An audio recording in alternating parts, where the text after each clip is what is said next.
الله أكبر الله أكبر الله أكبر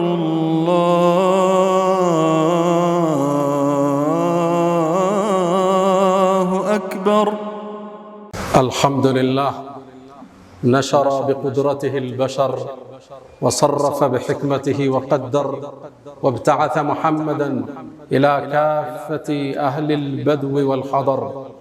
الحمد لله رب العالمين حمدا طيبا طاهرا مباركا فيه مباركا عليه، ملء السماوات وملء الأرض وملء ما بينهما وملء ما شاء ربنا من شيء بعد. أهل الثناء والمجد أحق ما قال العبد وكلنا لله عبد. أشهد أن لا إله إلا الله وحده لا شريك له، له الملك وله الحمد وهو على كل شيء قدير. يا من كلما نودي أجابا، ومن بجلاله ينشئ السحابا، ويا من كلم الصديق موسى كلاما ثم ألهمه جوابا، ويا من رد يوسف بعد در إلى من كان ينتحب انتحابا، ويا من اختار آل عمران وجازاهم بما قدموا الثوابا، ويا من خص أحمد باصطفاء وأعطاه الرسالة والكتابا. أشهد أن سيدنا وإمامنا وقرة أعيننا محمدًا عبد الله ورسوله، البشير النذير والسراج المظهر المنير، خير الأنبياء مقاما وأحسن الأنبياء كلاما، لبنة تمامهم ومسك ختامهم. ختم الله به الرسالة وهدى الله به من الضلالة وبصر به بعد العمى، فتح الله به أعينا عميا وآذانا صما وقلوبا غلفا. فصلوات الله وسلامه عليه ما اتصلت عين بنظر ووعت أذن بخبر، وسلم تسليما كثيرا. أغر للنبوة خاتم من الله نور يلوح ويشهد، وضم الإله اسم النبي إلى اسمه إذا قال في الخمس المؤذن أشهد، وشق له من اسمه ليجله فذو العرش محمود وهذا محمد. نبي أتانا بعد يأس وفضرة من الرسل والأوثان في الأرض تعبد، فأمسى سراجا مستنيرا وهاديا يلوح كما لاح الصقيل المهند، وأنذرنا نارا وبشر جنة وعلمنا الإسلام فالله نحمد. أيها المباركون عباد الله، أوصي نفسي الخاطئة وإياكم بتقوى الله. وقد قال تعالى: ولقد وصينا الذين أوتوا الكتاب من قبلكم وإياكم أن اتقوا الله. يا أيها الذين آمنوا اتقوا الله حق تقاته ولا تموتن إلا وأنتم مسلمون. يا أيها الذين آمنوا اتقوا الله وقولوا قولا سديدا يصلح لكم أعمالكم ويغفر لكم ذنوبكم، ومن يطع الله ورسوله فقد فاز فوزا عظيما. أيها المؤمنون عباد الله، زاري بأ الله فكاد የአንድን ትልቅ ቤተሰብ ገድል እናነሳለን። አሉ ዒምራን ቁርአን ላይ ከበቀራ ቀጥሎ ስያሜ ስለተሰጠው ቤተሰብ የዒምራን ቤተሰቦች እነማን ናቸው ብሎም የነሱ የጽዳት መገለጫ ስለሆነችው መርየም አለይሃ ሰላም እናነሳለን። ይህን ርዕስ የመረጥንበት መሰረታዊ ዓላማ አሁን ባለንበት የፈተና ወቅት የሶሻል ሚዲያ አብዮት ወጣቱ ለስሜት ቅርብ እንዲሆን አስገዳጅ ሁኔታዎች ባሉበት ተጨባጭ ቁጥብነት፣ ጽዳት፣ ራስን መጠበቅ በተለይ ለሴቶቻችን ለልጆቻችን መርየምን ዛሬ ተምሳሌት አድርገን እናነሳለን። የብፁዕነት መገለጫ ራሷን የጠበቀች አላህ ያከበራት ከዓለማት ሴቶች በዘመኗ ከነበረው የመረጣት መርየም አለይሃ ሰላም አላህ ያከበራት ያላቃት ሴት። ቁርአን ውስጥ በሴት ስም የተጠራ ምዕራፍ የለም የሷ ስም ቢሆን እንጂ ሱረቱ መርየም ቁርአን ውስጥ የሌላ ሴት ስም በስም አልተጠቀሰም። የእሷ ስም ቢሆን እንጂ 33 ጊዜ አላህ ቁርአን ላይ ስሟን ጠቅሶታል። መርየም እያለ እንዴት ቢያከብራት፣ እንዴት ቢያልቃት፣ ምን አይነት ሴት ሆና አግኝቷት ነው አላህ። እንዴት ነው ከፍታዋን የሰቀለው። የሙሳን እናት ሲጠራ ኡሙ ሙሳ ሲል፣ የሙሳን እህት ሲጠራ ፈቃለት ሊኡክቲሂ ቁሲ እህቱ ሲል፣ አስያን የጽናት ተምሳሌት የሆነችውን የፊርዓውን ሚስት እምራአቱ ፊርዓውን ሲል፣ የመርየምን እናት ራሱ ሐናን አላህ ራሱ እምራአቱ ዒምራን ሲል፣ መርየምን ግን በስሟ ጠቅሷታል። ይቺ ሴት ማን ነች? ገድሏስ፣ ቁጥብነቷስ፣ ራሷን ክብሯን መጠበቋስ፣ የአላህ የተአምር መገለጫስ እንዴት አደረጋት? የዛሬ ቆይታችን ላይ እናወሳዋለን። ጉዞዎች ሁሉ ከቤተሰብ ይጀምራል። የመርየም አባት ዒምራን ይባላል። ዒምራን የተከበረ የአላህ ባሪያ ነው። ነቢይ አይደለም። ልብ በሉ፣ እንደኔና እንዳንተ ግለሰብ ነው። ግን አላህን የሚፈራ ዓቢድ፣ ዒባዳው የበዛ ስጁዱ የረዘመ ዚክሩ የበዛ የአላህ ምርጥ ባሪያ ነው። ትልቁን ምዕራፍ አላህ ከበቀራ በኋላ ያለው አለ ዒምራን የዒምራን ቤተሰቦች አሉ። ይህ ቤተሰብ ታሪክ ሰርቷል፣ ትውልድ ለውጧል፣ የአላህ ተአምር መገለጫ ሆኖ አልፏል። ሊወሳም ግድ ይለዋል። አላህ ከመረጣቸው ባሮች ውስጥ አንዱ ይሄም ቤተሰብ ነው። ኢነላህ የአንተ ጌታ አላህ ኢነላህ አስጠፋ አደምን መረጠ፣ ወኑሐን ኑሑን መረጠው፣ ወአለ ኢብራሂም የኢብራሂምን ቤተሰብንም መረጠ፣ ወአለ ዒምራን የኢምራንንም ቤተሰብ አላህ መረጠ። አለል ዓለሚን በዓለማት ካሉት ሁሉ ذርየተን ባዕዱሃ ሚን ባዕድ ወላሁ ሰሚዑን ዓሊም። የተመረጠ ቤተሰብ። እዚህ ቤተሰብ ውስጥ አንዲት ብፁዕ ልጅ ወጣች። እሷም ኡሉል ዐዝም ሚነ ሩሱል ከሆኑት ውስጥ አንዱን ነቢዩላህ ዒሳን ኢየሱስን ለመውለድ በቃች። ታሪኩ የሚጀምረው እንዲህ ነው። እናቷ ሐና አንድ ልጅ ወልዳ መውለዷ ተቋርጦባት ነው። አላህ ልጅ እንዲሰጣት በጣም ለመነች።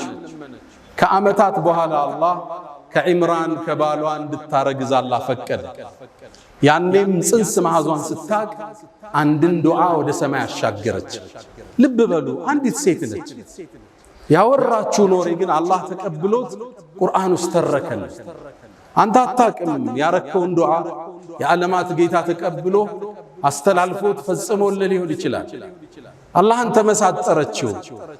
ኢዝ ቃለት እምረአቱ ዒምራን ይላል ቁርአኑ ላይ። ልክ ስትቀሩት ልባችሁ በሐሳብ ይጎናል፣ በትዝታ ይዋኛል። ያን ቤተሰብ ትናፍቁታላችሁ። ኢዝ ቃለት እምረአቱ ዒምራን። ኢዝ ቃለት ሚለው ላይ ተፍሲሩ እዝኩር ሚለው ቃል ወድቋል። አንተ መሐመድ የዒምራንን ባለቤት እንዲህ ባለች ጊዜ የሆነውን ለኡመቶችህ አውሳ። እዝኩር ሚለው ወድቋል ብላለች። ረቢ ጌታዬ እኒ ነዘርቱ ለከ ማ ፊ በጥኒ ሙሐረረን፣ ማኅፀኔ ውስጥ ያለውን ጽንስ እኮ ለአንተ ነፃ አገልጋይ እንዲሆን ቃል ገባዋለች። ሰጥቼዋለሁ፣ የአንተ አገልጋይ ይሁን ሲወለድ። በይተል መቅዲስን መስጅድህን አገልጋይ ይሁን ነይቼዋለሁ አለች። ማ ፊ በጥኒ ማ ምንለው ሐርፍ መውሱል እንለዋለን በነሕው ቋንቋ። ዩፊዱል ዑሙም ጥቅል ነገር ነው የሚያስዘው። ሆዴ ያለውን የቱሉም ነገር ለአንተ ነይቼዋለሁ። ወንድ ይሁን ሴት፣ ሁለት ይሁኑ ሶስት፣ ለአንተ አገልጋይ ይሁን። አረገዘች። ከመውለዷ በፊት ባሏ ዒምራን አልፏል። ስለዚህ ባል ስለሌላ የተወለደው ሴትም ይሁን ወንድ እሷን ሊያግዛት ነው የሚገባ። እሷ ግን ለአላህ ሰጠች። ሆዴ ውስጥ ያረገዝኩትን ጌታዬ ለአንተ ሙሐረረን ነፃ ሲሆን አድርጌዋለሁ። ከዛስ ምን አለች? ፈተቀበል ሚኒ ተቀበለኝ። ስራ ሰርተህ መቀበል ማለት ቀቡል፣ አላህ በውዴታ ሲቀበልህ ቀቡል ይባላል። እዛ ነው ነቢዩላህ ኢብራሂምና እስማዒል የከዓባን ግንብ እያነሱ ረበና ተቀበል ሚና ኢነከ አንተ ሰሚዑል ዓሊም፣ ጌታችን ተቀበለን። ኸይር ትሰራለህ፣ ቁርአን ትቀራለህ፣ ዘካት ትሰጣለህ፣ እንዲቀበልህ ግን ሰማይን ታንኳኳለህ። ጌታዬ ተቀበለኝ አለች። ኢነከ አንተኮ ሰሚዑን ዓሊም ሰሚነ አዋቂን ዱዓዬን ትሰማለህ፣ ዓሊም ንያዬንም የውስጤን ታውቀዋለህ ብላ ሰማይን አንኳኳች። ፈለማ ወضዐትሃ ልክ ስትወልድ ግን ወንድ አልነበረ፣ ሴት ተወለደች። የጠበቀችው ወንድ ሆኖ ዳዕዋን የሚያግዝ የዒምራንን የባሏን ኃላፊነት የሚወጣ መስጂድ የሚኸድም በኒ እስራኤሎችን ለማቅናት የሚታገል ሰው እንዲሆን ነው ንያዋ። ሴት ወለደች፣ ደነገጠች። ቃለት ብላለች ረቢ ወضዕቱሃ ኡንታ፣ ሴት እኮ ወለዱ። ሴት ደግሞ እንደ ወንድ አይደለም። አላህ ምን እንደወለደች ጠቅቆ ያውቃል። ግን ይሁን አለች። ወኢኒ ሰመይቱሃ መርየም፣ ስሟን መርየም ብየዋለሁ። መርየም ማለት የአላህ ባሪያ አገልጋይ ማለት። ሴትም ትሁን ለአንተ አገልጋይ ግን ቃል ገብቻታለሁ። ከዛ ባስከተለች አንድ ወፍራም ዱዓ ወኢኒ ኡዒዙሃ ቢከ ወዙርየተሃ ሚነ ሸይጣን ረጂም፣ እኔ እኮ እሷንም ይሁን ከእሷ በኋላ የሚመጣውን ትውልድ ከሸይጣን እንድትጠብቃቸው ጠይቀሃለሁ አለች። ይህ አንዲት ሴት ያደረገችው ዱዓ የአዛኞች አዛኝ አላህ ግን ዱዓዋን ተቀበላት። ፈተቀበለሃ ረቡሃ ቢቀቡልን ሐሰን፣ ጌታም ስጦታዋን ነዝሯን ተቀበላት። መርየምንም ወአንበተሃ ነባተን ሐሰነን፣ አሳምሮ መርየምንም አሳደግላት። ልብ በሉ ዒምራን ስለሌለ አባት ነበር ለልጅ ስም የሚያወጣው፣ አባቷ ግን የለም። መርየም ስትወለድ የቲም ነች። እሷ ነው ስም ያወጣችላት። ወኢኒ ሰመይቱሃ መርየም፣ መርየምን አላህ ጥበቃ አደረገላት። ስትወለድ ሸይጣን አልነካትም መርየም። ነቢዩና ሙሐመድ ሰለላሁ ዐለይሂ ወሰለም ከማ ፊል ቡኻሪ ምን ሐዲስ አቢ ሁረይራ፣ አቡ ሁረይራ ባስተላለፉት ላይ ማ ሚን በኒ አደም ይውለድ፣ የአደም ልጅ እኮ ማንም አይወለድም። ማንም ነቢያትም ሩሱሎችም ሸይጣን ሆዳቸውን ሲወለዱ ጠላትነቱን ሊገልጽ ሆዳቸውን ሕፃኑን ይመተዋል። ያኔ ፈየስተሂሉ ሷሪኸን፣ ሕፃኑ ያለቅሳል። እዛ ነው የሚጀምረው። መጣህ ብሎ ነው የሚቀበለው። መርየምንና ልጇን ሲቀራሉ ነቢዩ ዓለይሂ ሰላቱ ወሰላም ፈተቀበለሃ ረቡሃ ቢቀቡልን ሐሰን፣ ለሌላ ነቢያቶች ያልሰጠውን ዕጣ ለእሷና ለልጇ ለልጅ ልጇ አላህ ተቀበለ። አንተ የምታደርገው ዱዓ የሰማይን በር ከፍቶ ተአምር ሊፈጽም ይችላል። ይህን ነው አላህ ሊያስተምረን የፈለገ። መርየምም ማደግ ጀመረ። እናቷ ለቤተል መቅዲስ አገልጋይ ነይታታለች። ስለዚህ ወደዛ የምትሄድበት እድሜ ሲደርስ ሴት ነች። መስጂድ ውስጥ ገብታ እንዴት ታገልግል? እዛ ውስጥ እንዴት ነው የምትኖረው? ማን ይንከባከባል? ኃላፊነት የሚወስድ ሰው ያስፈልጋል። መጣችና ዘከሪያ የመጀመሪያ ልጇን ያገባ ባሏ ነው ነቢዩላህ ዘከሪያ። መጣች፣ ጥያቄ ያቀረበች፣ መርየምን ተረከቡኝ አለች። እዛ ውስጥ ገብታ መስጂዱ ኑሮዋ እዛ እንዲሆን እዛው እንድትሰግድ አላህ እንድታመልክ ሰጋጆችን እንድትከድም ነው። ዘከሪያ መውሰድ ሲፈልግ ግን የዒምራንን ቤተሰብ ልቅና የሚያውቁት ቀሳውስቶች ዑለማዎቹ እኛም እድሉ ይገባናል። መርየምን ለመንከባከብ ግጭት ተፈጠረ፣ ውዝግብ ተፈጠረ። ውዝግቡንም ለመዳኘት አንድ ሐሳብ ቀረበ። በቃ ዕጣ እንጣጣ፣ እንጨት እንጣጣ፣ እሱ ይዳኘን ተባለ። ሻሉ እንጨቶች ያዙና የሚፈስ ወንዝ ላይ ወስደው ጣሉት። ከወንዙ ፍሰት በተቃራኒ የሄደለት ሰውዬ እንጨቱ እሱ መርየምን ይንከባከባል ተባለ። እንጨቱም ሲጣል ለዘከሪያ ወጣለት። ልባቸው እንዲረጋጋ እንደገና ሞከረ፣ ለሱ ወጣ። 3 ጊዜ ለዘከሪያ ወጣ። ለዛ ነው አላህ ወከፈለሃ ዘከሪያ፣ እሷን የመንከባከብ ኃላፊነትም ዘከሪያ ወሰዳል። ለነቢዩ ዓለይሂ ሰላቱ ወሰላም የነ መርየምን የነ ዘከሪያን ታሪክ ይተርክላቸውና ዛሊክ ይኸውን የነገርነው እኮ ሚን አንባኢል ገይብ ከሩቅ ሚስጥር ነው የነገረን። አንተ እኮ ከነሱ መሃል አልነበርክም። ዕጣ ሲጣጣሉ አዩሁም የክፍሉ መርየምን እኔ ነው የሚገባኝ እኔ እያሉ ዕጣ ሲጣጣሉ እኮ አንተ መሐመድ እነሱ መሃል አልነበርክም። ወማ ኩንተ ለደይህም ኢዝ የኽተሲሙን፣ እነሱ መሃል ውዝግብ ሲፈጠር መች ነበርክና ይላቸዋል። አህመድ ዲዳት የንጽጽር ኤክስፐርቱ ይሄን አንቀጽ ሙእሚን ሲቀራው እንባውን መቆጣጠር አይችልም ይላል። አላህ ለመልእክተኛው አለይሂ ሰላቱ ወሰላም ከመቶ ዓመታት በፊት የነበረን ክስተት ዘግቦ እየነገራቸው ነው። የነበረውን ፍጭት ውይይት ማን ነው የሚገባው ይሄን ውዝግብ ሁሉ አላህ ለመልእክተኛው በወህይ የገለጠላቸው። መሬም ማደግ ጀመረች። ቤተል መቅዲስ ውስጥ ገባች። ሚንከባከባት ዘከርያ ነው። ልብስ ይወስድላታል፣ ምግብ ይወስድላታል። እንክብካቤ ላይ ነው። መርየምን አላህ ከልጅነቷ ጀምሮ ከራማ ሰጣት። ከራማ ማለት ለሌሎቹ ብዙ ጊዜ የማይከሰት ክስተት አላህ በእጅህ እንዲፈጸም ሲያረጋው ማለት ተአምር ይታይባት ነው። ታዲያ አንዴ ዘከርያ ደነገጠ። በገባ ቁጥር ምግብ ያገኛል። እንዴኔ አይደል እንዴ እሷን የመንከባከብ ኃላፊነት የምወስደው ምግብ ማን አመጣላት? ያልፈዋል። ኩለማ ደኸለ ነው የሚለው ዘከርያ ወደ እሷ በገባ ቁጥር ሁሌም ምግብ ያገኛል። ወጀደ ዐንደሃ ሪዝቃ ምግብ ያገኛል። አንዴ ጨነቀው። እንዲጠይቅም ያስገድደው አንድ ምክንያት አገኘ። የክረምቱን ምግብ አላህ በበጋ ይሰጣታል። በበጋ ማይገኘውን በክረምት ይሰጣታል። ዘከርያ ተገረመ። ያ መርየም አንቺ መርየም ሆይ አና ለኪ ሃዛ ይሄ ነገር ከየት ነው የመጣው አለ። ያመጣልሽ ሰው አለ? እንዴትስ የክረምቱን በበጋ አገኘሽ? አንድ መልስ መለሰች። ቃለት ሁወ ምን ዐንድላህ ይሄ የምታየው ሲሳይ ከአላህ ዘንድ እንዴ አለ ዘከርያ። ኢነላህ የርዝቁ መን የሻ ቢገይሪ ሒሳብ አለች። አላህ እኮ ለፈለገው ባሪያ ያለ ምክንያት ያለ ሒሳብ ይሰጣል አለች። ከባድ ንግግር። ነቢይ ነው እሱ።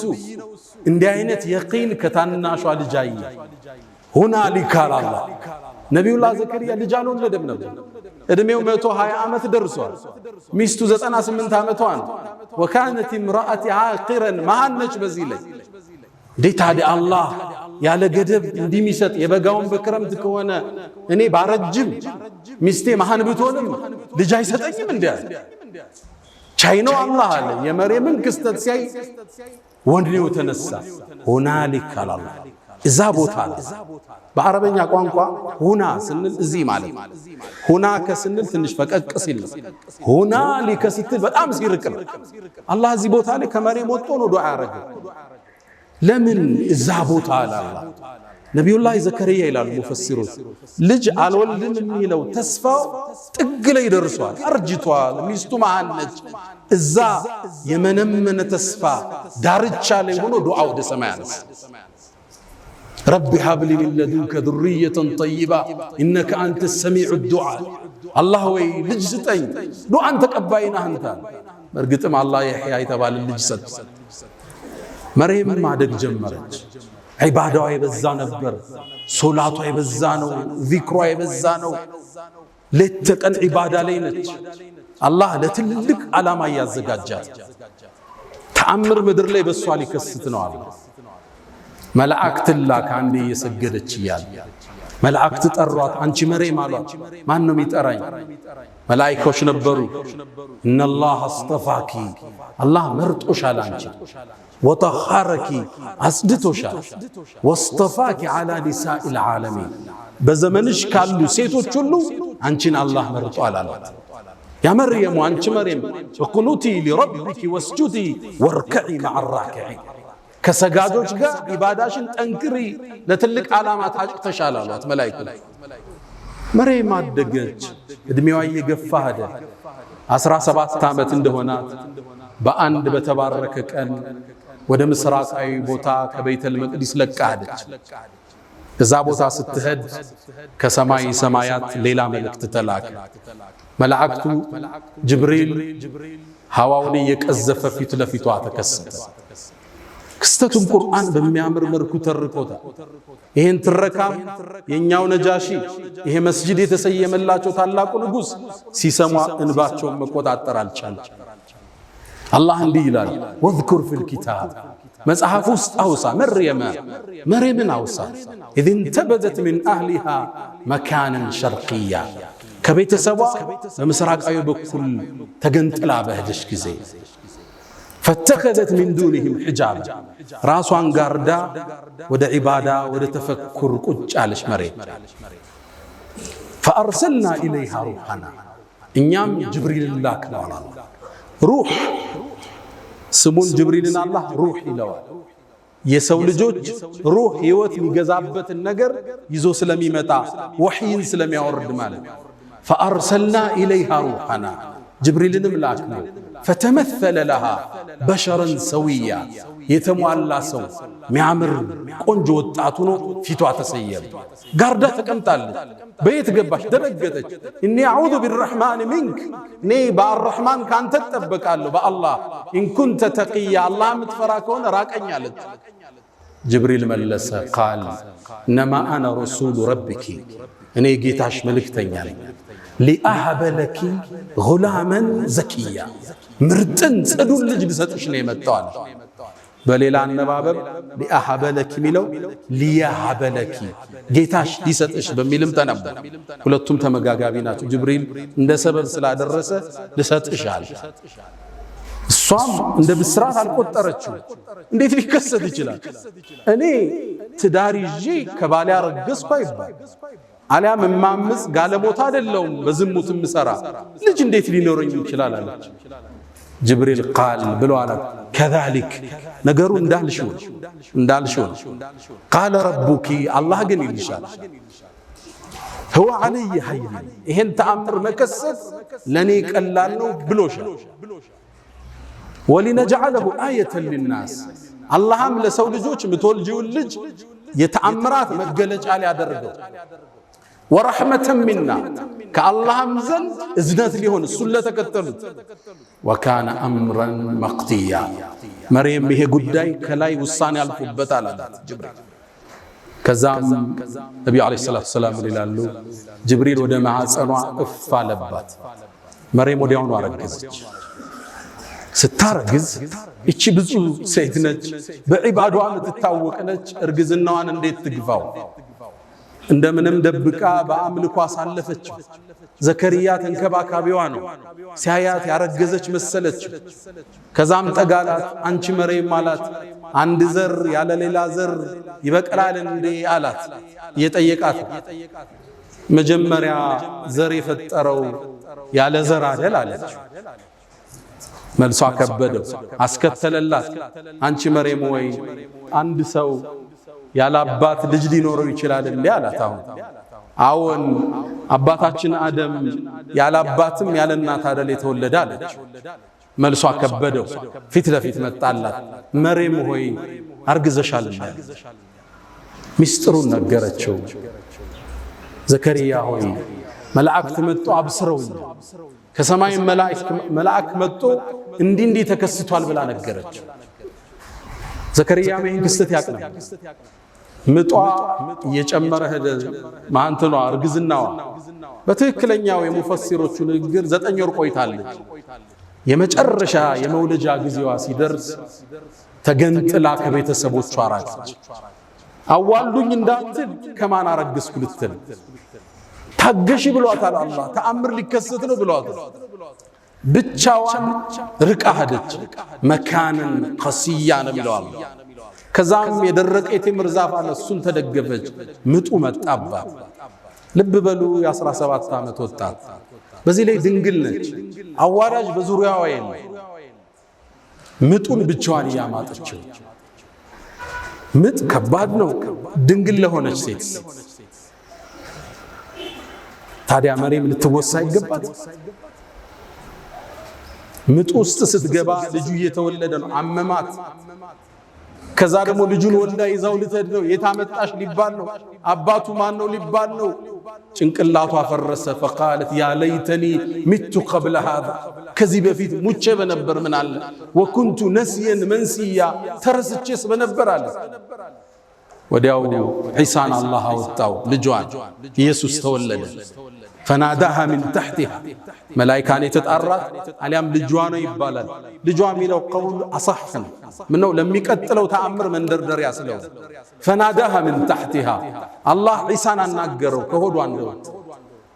አትዘኝ ብይጠጪ ውሃም እዚህ አለ ዛፉንም መታ መታ አርጊው ቴምሩንም በያለ ተረጋጋች እሱም በላች ውሃውን ጠጣች ኃይሏ ተመለሰ ይሄን ሕፃን ልጅ አዝላው መርየም ወደ በኒ እስራኤሎች መጣች ድሮም ክፍተት የሚፈልጉላት ብዙ ሰዎች ነበሩ በዒባዳዋ መሻይኾቹን ሁሉ በልጣ ጥርስ የነከሱባት ብዙ ናቸው ይሁዶቹ አይወዷትም ነበር ልክ ይዛው ስትመጣ ዛሬ ጾም ያለው በያትናገሪ ተብላለች ወደ በኒ እስራኤል ይዛው መጣች فأتت به قومها تحمله ተሸክማው ይዛው መጣች ህዝብ ተሰበሰበ ያ መርየም ምንድነው ይሄ ጉዳይ لقد جئت شيئا فريا ከባድ ነገር ይዘሽ መጣሽ ያ አኽተ ሃሩን በነሱ አገር ሃሩን የሚባል ሰውዬ ነው በዒባዳው የታወቀ ነው ከወንዶቹ ስለዚህ እሷንም እንደ ሃሩን በዒባዳዋ ጠንካራ ነሽ ነበር የምትባል አንቺ የሃሩን ጓደኛ መሳይ ሆይ ምንድነው ያመጣሽብሽ አባትሽ መጥፎ ሰው አልነበር እናትሽ ዝሙት ሰሪ አልነበረች ይሄ ልጅ የት መጣ መቼ ነው ያገባሽው ከየት ወለድሽ فاشارت اليه ጾም ያለው በይ ተብላለች ወደ ነብዩላህ ዒሳም አመላከተች ሕፃን ነው ገና የተወለደ ጫቅላ ነው ከዛ ተገረሙ كيف نكلم من كان في المهد صبيا እንዴት የታዘለ ሕፃን እናወራለን አትቀልጅብን ምንድነው ሚስጥሩ አለ አላህ ነብዩላህ ዒሳን እጇ ላይ ያላናገር قال اني عبد الله اني الله ባሪያ አታኒ الكتاب ለወደፊት መጽሐፍን ይሰጠኛል وجعلني نبيا نبي ማድረግ واوصاني بالصلاه والزكاه ما دمت حيا وبرا بوالدتي مريمንም ሊያጽናናት ለናቴም ደግ አርጎኛል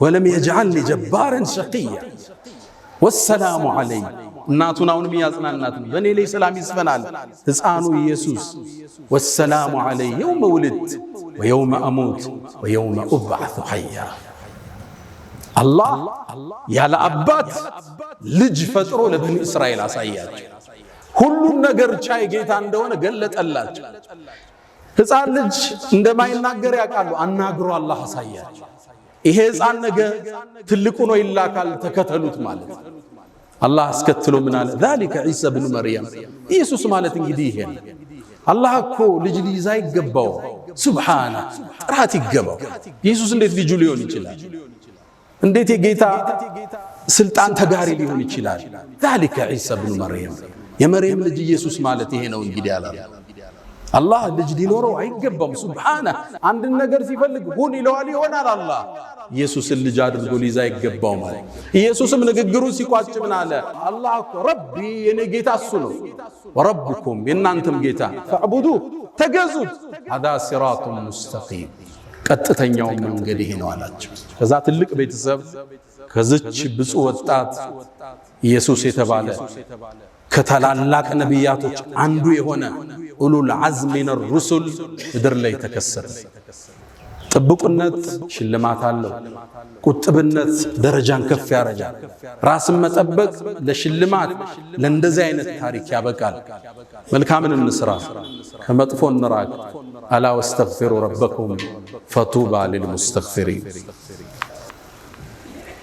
الحمد لله على إحسانه والشكر له على تفضله وامتنانه ولا إله إلا الله تعظيما لشانه وصلى الله وسلم وبارك على رسوله وإخوانه ውዶች መግቢያ ላይ እንዳልነው የዛሬ ኹጥባ ዓላማችን ይሄ ሶሻል ሚዲያው ወጣቱን ፈተና ውስጥ ከቶታል ሴቱን ወጣቱ ያልተገባ ግንኙነት መፍጠር ቦይፍሬንድ ገርልፍሬንድ ኤክስህ ማናት ፋሽን የሆነበት ዘመን ልጆቻችን ላይ ስጋት ውስጥ ባደረበት ዘመን ራሷን የጠበቀችውን መርየምን እንደ ሞዴል ማንሳት በእኛ ላይ ግዴታው ራስን የጠበቀች ብፁዕ የነበረች በድብቅም በግልጽም አላህን ያላመፀች ለከፍታዋ መነሻዋ ቁጥብነቷ የሆነን መርየም ዛሬ አውስተናል እንደምታውቁት ወደ ስሜት የሚጠራን ነገር ብዙ ማዕበሉ ከባድ ድሮ ሴት ለማየት ከቤት መውጣት ግድ ይላል አሁን እጆች መሃል የዓለም ሴቶች አሉ ሞባይል ውስጥ ይህን ፈተና ማለፍ ለዚህ ወጣት ፈታኝ የሆነበት ዘመን ተደብቆ የሚጎረጉረው ነገር ብዙ ነው። ድብቅነት ተደብቀ የምታደርገው ኻፊደቱን ራፊዓ ሚሰቅልህ የሚጥልህም እሱ። አደባባይማ ችግር የለም ለሰው ልታስመስል ትችላለህ። ግን አንተና ሞባይል ብቻችሁን ስትቀመጡ፣ አንተና ሴክሬታሪ ብቻህን ስትሆኑ፣ አንተና እገሊት ብቻችሁን ስትሆኑ ያኔ አላህ አንተን ያያል። መርየም ራሷን ጠበቀች፣ ከፍታን አላህ ሰጣት፣ ለምእመናን ሞዴል አደረጋት። ወለቲ አሕሰነት ፈርጀሃ ያቺ ሀፍረተ ገላዋን የጠበቀችው ብሎ አላህ በክብር ያነሳት። ብዙ እህቶቻችንን እንመለከታለን ሶሻል ሚዲያ ላይ ቭሎግ ሰሪ ሆነዋል አይደል? ከንግድ ጋር ማይገናኝ ጀስት ራስን ለመሸጥ ቁንጅናን ለመግለጽ ትዳርን ለመፈለግ ቲክቶክ ላይ ልታያቸው ትችላላችሁ። ይሄ ቦታው አይደለም። ትልቁ ወሲያዬ ብዙ ወንዶች እዛ አደባባይ ላይ የሚያገኙትን ሴት ለትዳር አይፈልጓት። አንዱ ገርል ፍሬንድ ያዘኝ ትላለች፣ አንዷ የተወበተች ልጅ ታሪኳን ሲትጽፍ፣ ከዛም በፍቅር ቆየንና ሊያገባ ፈለገ። እንደሚያገባኝ አውቃለሁ፣ ሰርጋችን መቼ ነው ስለው እኔ እኮ ለትዳር ያንቺ አይነትን ሰው አልፈልግም ለጊዜያዊ ቆይታ ነው እንጂ አለ። እኔ ለትዳር የምፈልገው እኮ ወንድም አታውቅ፣ ሶሻል ሚዲያዋ ብዙ ረብሻ ውስጥ የሌለች ቁጥብ የሆነች የልጆችን እናት ነው የምፈልጋት። አንቺ እኮ ከወላጆችሽ ከሰረኩሽ እኔ ከኔ ማትሰረቅበት ምን ምክንያት አለ? ሴቶች ራሳችሁን ጠብቁ። ቦይ ፍሬንድ የሚፈልጋችሁ ካለ ለሽግግር ነው፣ ለትዳር እንዳታስቡ። ሌላኛው አንዱ ቦይ ፍሬንድ አሁን ቆይ ከዛ እንጋባ ስትለው አንቺ ሙእሚን ነሽ አላት። አዎ አለች። ኢነመል ሙእሚኑነ ኢኽወቱን አላት ይባላል። ታዲያ ሙእሚኖች እኮ ወንድማማች ናቸው አላት። እኔና አንቺ ፋሚሊ ነን እንጂ ባለትዳር መሆን አንችልም። ራስን መጠበቅ መልካም ዕጣን አያስመልጥም፣ ሽልማትን አይቀማም። ወዳጆች የነቢዩላህ ሹዓይብ ልጅ ወደ ሙሳ ስትመጣ አመጣጧን አላህ ገልጾታል። ወጃአት ኢሕዳሁማ ተምሺ ዐለ እስትሕያ ራሷን ጠብቃ መጣች። ሙሳን የመሰለ አላህን ያናገረን ነቢይ ማግባት ቻለች። ሐያዋ ከትዳር አላገዳት። ቁጥብነቷ ታላቁን የአላህን ነቢይ በማግኘት ልትሸለም ተደረገች። ትልቁ መልእክት መርየምን ያነሳንበት ራሳችን እንጠብቅ። ወጣቶች በተለይ ሴቶች ምንሰማው ታሪክ ብዙ ነው።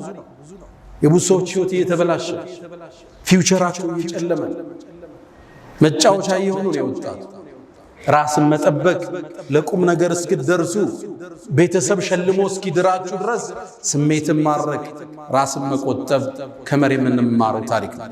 ሁለተኛ ከኹጥባችን የምንወስደው የወላጅ ዱዓ ያረገችው ማነች? የመርየም እናት ነበረች። አላህ ግን ዱዓዋን ተቀብሎ እሷንም የመርየምን ዘሮችንም ከሸይጣን አላህ ጠበቀ። መርየምን ለከፍታ በቃት። ወላጆች ልጆችን በማሳደጋም ተቸግረናል። ሞባይል ትቀማለ፣ ዙሩ ሞባይል ያነሳል፣ ቲቪ ሲዘጋበት እዛኛው ጋር ይገባል። ልጅም ማሳደግ ፈታኝ ዘመን ነው አይደል?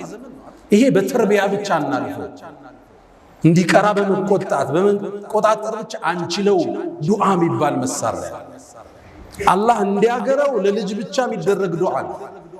ከሌሊቱ ስትነሳ፣ ጾመ ስታፈጥር፣ ሰግደ ስጨርስ ልጅን አስተካክልልኝ። ፉደይል ብን ዒያድ ታዋቂው ታቢዒን አንድ ዱዓ አለው።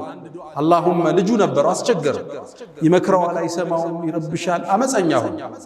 ጨረሻ ሌሊት ተነሳና አንድ አቤቱታ አቀረበ። አላሁመ ኢኒ ዓጀዝቱ አን ተርቢየት ወለዲ፣ ልጄን ማስተካከል አልተሳካልኝ፣ አንተው አስተካክለው።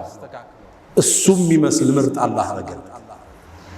ልጆች ዱዓ ይፈልጋሉ። 90% እመኑ ዱዓ። ከሌሊቱ ተነስታችሁ ዑምራ ስትሄዱ ሐጅ ስትሄዱ 90% ዱዓችሁ ለልጆቻችሁ አሉ። በዱዓ አላህ በተአምር እንዲቀይራችሁ በቁጥጥራችሁ። ቴክኒካቸው ብዙ ነው ልጆቹ። በቴክኖሎጂውም ትንሽ ተራምደው በልጠውና የሰጣቸውን ሞባይል ቆልፈው በራሳቸው መንገድ ይጠቀሙታል። ዱዓ ከመርየም እናት ምንማረው። ሶስተኛው ኢየሱስ አለይሂ ሰላም ነብይ ኢሳ የተከበረ የአላህ ነብይ መርየም የተከበረች ብፁዕ ቅድስ ይሁዳዎቹ ዲቃላ ናት አሉ። ነሷራዎቹ ጌታ የጌታ እናት አድርገው አመለኳቸው። እስልምና መሐለኛውን መንገድ ይዞ መጣ። ጌታ አይደለች፣ የጌታም ልጅ አይደለም፣ ግን እሷ የተቀደሰች ሴት ነች። ቁርአን ውስጥ ስሟ 33 ጊዜ የተጠቀሰች ሴት ነች። ብፁዕ ነች። ጅብሪል መጥቶ መንፈስን የከተተባት ሴት ነች። ክብሯን አላህ እስልምና አጎል። ይህም ብዙዎቹ ያዙ። አስታውሳለሁ እስር ቤት ላይ ያለን ብዙ ሰዎች እስልምናን ተቀብለዋልና አንዴ ካንዱ ጋር ክርክር ሳደርግ እስልምና ሊቀበል ወሰነና መጨረሻ ግን እኔ እኮ ኢየሱስን ወደዋለሁ እንዴት ነው ጥዬ የምመጣ አለኝ። ኢየሱስን ጥለህ እንዳትመጣ አለ። ጥለህ ከመጣማ ሙስሊም አትሆንም አለ። እንዴት አለ? እስልምና ሁሉም ነቢያቶችን ካልተቀበለ አንዱን ከዘለልክ እምነት ሙሉ አይደለም አለ። እንዴት አለ? አብርሃምንም ሙሴንም ኢየሱስንም መሐመድንም ካልተቀበልክ ሙስሊም አይደለም አለ። ከዛም አሁን የነገርኳችሁን የመርየምን ታሪክ የኢየሱስን ስነግረው ልጁ ሻሃዳ ከማዝ ውጭ አማራጭ አልነበረው። አብዛኞቹ አያውቁ መርየም እኛ ዘንድ ያላትን ቦታ ቁርአን እንዴት አክብሮ እንደጠራት እሷን አይደለም የእናቷን ዱዓ የሐናን ጠቅሶታል። የአባቷን የቤተሰቡን ስም ምዕራፍ አድርጎታል። አለ ዒምራን የኢየሱስን ተአምር ንገረው። አለ ዒምራንን አልፈ ሱረቱን ኒሳ አልፈ ሱረቱል ማኢዳ ትገባለህ። እሱ ስለ ኢየሱስና ስለ ሐዋርያቶች ነው የሚያወራው። አላህ ከሰማይ እንዴት ማዕድ እንዳወረደላቸው ሱረቱል ማኢዳ አያውቁም። አብዛኛው ሲያውቁ ግን አሁን እየጎረፉ አልሐምዱሊላህ ረብል ዓለሚን። ሌላው አራተኛ የምናወሳው በዚህ ኹጥባችን ላይ ከመርየምና ካለ ዒምራን ታሪክ የምንማረው የነቢዩን ሰለላሁ ዐለይሂ ወሰለም መልእክትን በትክክል የማድረስ ከፍታ ታየዋል። ነቢዩ ታማኝና እውነተኛ ናቸው። በለገ ሪሳላ መልእክቱን አድርሰዋል። ስለ መርየምና ስለ ልጇ የተናገሩት ሐዲስ ተአማኝነታቸውን ይገልጣል። ምን አሉ? ማሚን መውሉድ አሉ። ቡኻሪ ላይ አቡ ሁረይራ ባስተላልፍ ዘግብ ማንም ሰው እኮ አይወለድም ሸይጣን ሲወለድ ሆዱን የነካው ቢሆን እንጂ የቆነጠጠው ቢሆን እንጂ ያን ያለቅሳል። መርየምና ልጇ ሲቀሩ ማንም ማለት ነቢያቶችን ሁሉ ማለት ሩሱሎችን ሁሉ ራሳቸውን አላካተቱ። አው ነቢዩ ከመርየምም ከዒሳም በደረጃ ይበልጣሉ። ነቢዩላህ ኢብራሂምም ይበልጣሉ፣ ሙሴም ይበልጣሉ። ግን እቺ በእናቷ ስፔሻል የተሰጣቸው ሽልማት ነው። ነቢዩ ራሳቸውን አላካተቱ። ስታስተላል በውሸት መድመቅ የለብህም። ያልተሰጠህን ወደ ራስ መጎተት የለብህም። የነቢዩ ሰለላሁ ዐለይሂ ወሰለም የአማና ጥግ እዚህ ሐዲስ ውስጥ ታገኘዋል። ማንም የተወለደ የአደም ልጅ ሸይጣን ሆዱን የነካው ቢሆን እንጂ መርየምና ልጇ ሲቀር እኔንም አላሉ ነቢዩ ዐለይሂ ሰላም። እውነተኝነት የእስልምና የከፍታ ምንጭ። አንዴ ነቢዩ ዐለይሂ ሰላቱ ወሰላም ልጃቸው ሞተ። ልጃቸው ሲሞት ፀሐይ ተጋረደች። ሰሃባ ሁሉ ደነገጠ። የነቢዩ ልጅ እኮ ስለ ሞተ ፀሐይ ተጋረደች። ያንተ ነቢይ እውነተኛው ነቢይ ሚንበር ላይ ወጡ። እናንተ ሰዎች ወይ ፀሐይ የአላህ ተአምር ነች፣ ለአንድ ሰው መወለድ ወይም መሞት አትጋረድም። አንድ ትልቅ ጳጳስ ይህን ታሪክ ሰማ፣ እስልምናን ተቀበለ። ለምን እንደው ታውቃላችሁ እንዴ? ይሄን እድል አግኝቶ ውሸተኛ ነቢይ ቢሆን ያካብደው ነበር። ይሄ ፀሐይ አይደለም ሌላ አርሽ ላይ ተፈጥሯል ብለህ ነው የምታካብድ አይደል? በጭራሽ በእኔ ልጅ መሞት አልተጋረደም። እውነተኝነት ነው እስልምና ላይ የሳባቸው። ኦሪየንታሊስቶች አሁን በነቢዩ ላይ በእስልምና ላይ ትችት የሚጽፉት ብዙዎችን ያሰለማቸው አንድ ክስተት አለ። እዚህ መንበር ላይ ያወሳ ነው ሐዲሱል ኢፍክ እናታችን አይሻ ዝሙት ሰራች ተብሎ ተወራ። ሲወራ አላህ መልስ አልሰጠም። ለአንድ ወር ሙሉ ወህዩን ዘጋው። ጅብሪል አልወረዳም። ሰሃባው ታመሰ፣ ነቢዩም ተረበሹ። ትርምስምስ አለ ወሬው ሁሉ። ኢዝ ተለቀውነሁ ቢአልሲነቲኩም እዛዛ ተቀባበሉት። ወር ወህይ ዘጋል። አንድ ኦሪየንታሊስት ምን ይላል? ነቢዩ ነቢይ ነው ነቢዩ መሐመድ ይላል። ምክንያቱም በዛ ውጥንቅጥ ውስጥ ገብቶ እያለ ቁርአን ከኪሱ ቢሆን ኑሮ እልባት ሰጥቶ ይቋጨው። ወር ዝም አሉ። ዜና አልመጣም። ምን ይደረጋል? ይሄ ለሳቸው እውነተኝነት መገለጫ ነው። እውነት የእስልምና መገለጫ። የሌለንን ኮፍያ ለብሰን አንገንም። የለለንም ብርሃን ወስደን አንደምቅ። ነብዩ አለይሂ ሰላቱ ወሰላም በሌላ ክስተት አንዴ ሰሃቦቹ እሳቸውን በጣም አካበዱ። እኔን እኮ ከሙሳ አስበልጣችሁ አታውሩኛል። እኔ እኮ የውመል ቂያማ ጥሩምባው ሲነሳ ከቀብር ይወጣል። ስወጣ ነቢዩላህ ሙሳን የዓርሽ ምሰሶዎችን ተደግፎ አገኘዋል። ቀድሞኝ ተነስቶ ይሁን አሊያም ካልሞቱት አላህ አይሞቱም ያላቸዋል። ወኑፊኸ ፊሱር ፈሳዒቀ መን ፊሰማዋት ወመን ፊልአርድ ኢላ መን ሻአ አላህ። አላህ በጥሩምባው የማይሞቱ ከሱ መሻ ውስጥ የከተታቸዋል።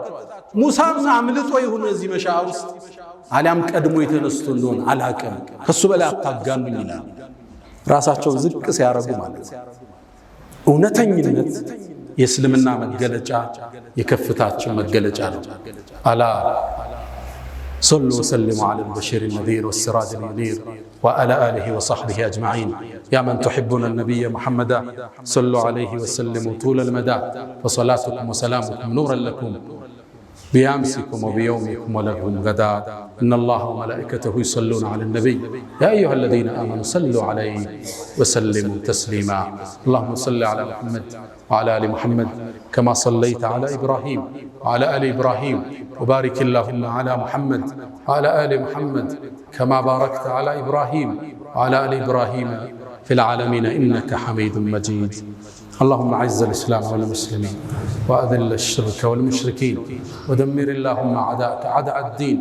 اللهم انصرنا في أهل غزة، اللهم أرنا فيهم عجائب قدرتك، اللهم كن لهم عونا ونصيرا يا أرحم الراحمين. اللهم لا تدع لنا في مقامنا هذا ذنبا إلا غفرته، ولا هما إلا فرجته، ولا دينا إلا قضيته، ولا مريضا إلا شفيته، ولا غائبا إلا رددته، ولا حاجة من حوائج الدنيا والآخرة إلا قضيتها يا أرحم الراحمين. اللهم ربنا آتنا في الدنيا حسنة وفي الآخرة حسنة وقنا عذاب النار. ألا فأقم الصلاة. الله أكبر الله أكبر الله أكبر